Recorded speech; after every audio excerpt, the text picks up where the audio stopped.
आज ना पॅनकेक बनवायला घेतले. जर तुम्ही ना ते कार्टूनमध्ये बघत असेल पेपा पिग वगैरे, ते लोक सारखे बनवत असतात आणि खात असतात. तर माझ्या मुलीचं पण चाललेलं मला पॅनकेक बनवून दे. तर त्यासाठी मी 2 अंडे घेतले आणि 2 चमचे ना हनी टाकलं त्याच्यामध्ये. आणि हनी टाकल्यानंतर ते पूर्ण मिक्स करायचं.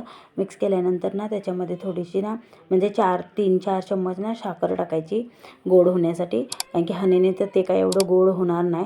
त्यासाठी 4 चमचे त्यामध्ये साखर टाकले आणि छान असं सगळं हलवून घेतलं. एकदम मिक्स म्हणजे साखर एकदम त्याच्यामध्ये हे झाली पाहिजे. आणि त्याच्यानंतर ना मैदा टाकला 1 कप. आणि जो मैद्याला आपण कप वापरला ना तोच 1 कप दूध टाकायचं थोडंसं असं कोमट आणि चांगलं हलवून घ्यायचं आणि त्याच्यानंतर मिक्स करून घ्यायचं. खूप छान असं म्हणजे तयार होतं त्याचं बॅटर. आणि मग असं टाकून ना ते थोडं वेळ झाकून ठेवायचं.